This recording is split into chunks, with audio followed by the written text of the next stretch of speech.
भारत एक बार फिर से वर्ल्ड चैंपियन। वाह, क्या ऐतिहासिक रात थी, क्या शानदार जीत थी। टीम इंडिया ने सिर्फ ट्रॉफी ही नहीं जीती है, बल्कि सच कहूँ तो उन्होंने इतिहास को भी हराया है। तो चलिए इस यादगार जीत के हर एक पल को जरा विस्तार से समझते हैं। और इस जीत का पूरा सार, पूरी कहानी बस इसी एक लाइन में है। इतिहास दोहराया भी गया और इतिहास को हराया भी गया। देखिए, ये जीत बस एक मैच जीतने से कहीं कहीं ज्यादा बड़ी थी। ये उन सारी बाधाओं को तोड़ने के बारे में थी जो सालों से टीम के सामने एक दीवार बनकर खड़ी थी। तो चलिए सबसे पहले इसी में थोड़ा गहराई से उतरते हैं, देखते हैं कि फाइनल शुरू होने से पहले ही टीम इंडिया के सामने कौन कौन से बड़े पहाड़, कौन सी ऐतिहासिक चुनौतियां खड़ी थी। जरा इन चुनौतियों पर गौर कीजिए। मतलब सोचिए, एक नहीं, दो नहीं, कई बड़े जिंक्स थे। पहला, आज तक क्रिकेट के इतिहास में किसी टीम ने लगातार 2 T20 वर्ल्ड कप नहीं जीते थे। दूसरा, कोई भी मेजबान देश अपनी ही जमीन पर T20 वर्ल्ड कप नहीं जीत पाया था। तीसरा, नरेंद्र मोदी स्टेडियम में बड़े मैचों में टीम का रिकॉर्ड कुछ खास नहीं था, एक हार का सिलसिला सा था। और आखिरी बात, T20 वर्ल्ड कप में हमने न्यूजीलैंड को कभी नहीं हराया था, कभी नहीं। लेकिन ये टीम अलग नहीं बनी। ये वो टीम थी जो मैच खत्म होने के बाद आराम नहीं करती थी, बल्कि घंटों तक प्रैक्टिस में जुटी रहती थी।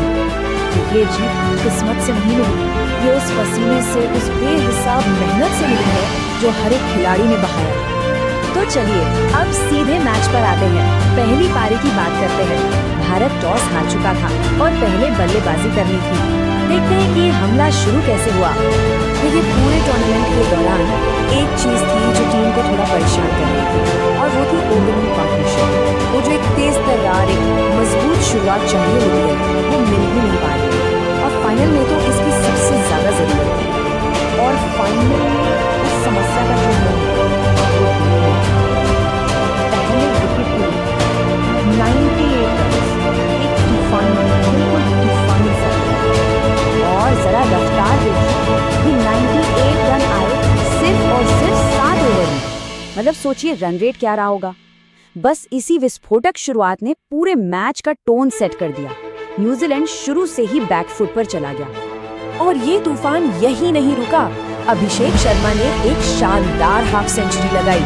फिर आए संजू सैमसन और ये उनकी लगातार तीसरी हाफ सेंचुरी थी। क्या कमाल की फॉर्म में थे वो। और फिर ईशान किशन ने भी अपना अर्धशतक पूरा कर दिया।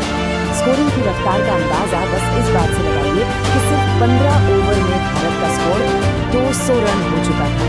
200! यहाँ से तो साफ लग रहा था कि एक पहाड़ जैसा टोटल बनने वाला है। लेकिन क्रिकेट ऐसा ही खेल है। अचानक से कुछ विकेट्स जल्दी जल्दी गिर गए, थोड़ा सा मोमेंटम बदला। एक पल के लिए ऐसा लगा कि कहीं रन गति धीमी न पड़ जाए, कहीं वो फिनिशिंग टच मिल न पाए जिसकी उम्मीद थी। और तब आई शिवम दुबे। आखिरी ओवर में 25 रन जड़कर उन्होंने पूरा माहौल ही बदल दिया। उनके वो रन बहुत जरूरी थे। उन्हीं रनों ने टीम इंडिया को 250 के साइकोलॉजिकल आंकड़े के पार पहुंचाया। तो 256 रनों का एक विशाल लक्ष्य खड़ा था। अब सारी जिम्मेदारी थी गेंदबाजों के कंधों पर। सवाल ये था कि क्या भारत के गेंदबाज इस किले को बचा पाएंगे। चलिए देखते हैं कैसे उन्होंने न्यूजीलैंड पर अपना शिकंजा कसा। हाँ, तो सबसे बड़ा सवाल यही था, क्या न्यूजीलैंड 256 रनों के इस पहाड़ जैसे लक्ष्य का पीछा कर पाएगा। दबाव पूरी तरह से कीवी टीम पर था और हमारे गेंदबाजों ने इस दबाव को कम होने का कोई मौका ही नहीं दिया। और फिर जो शुरू हुआ वो था भारतीय गेंदबाजी का कहर। न्यूजीलैंड की पारी ताश के पत्तों की तरफ उतर गई। देखिए, पहले ओवर में अर्शदीप ने सबसे खतरनाक बल्लेबाज फिन एलन को चलता किया। फिर तीसरे ओवर में आए जसप्रीत बुमराह और एक और बड़ा विकेट। पावर प्ले खत्म होते होते तो बाबू यानी अक्षर पटेल ने अपनी फिरकी का ऐसा जाल बुना कि 2 और बल्लेबाज उसमें फंस गए। सच तो ये है कि 10वें ओवर तक ही मैच पूरी तरह से भारत की मुट्ठी में आ चुका था और ये तय हो गया था कि ट्रॉफी कहीं नहीं जाएगी।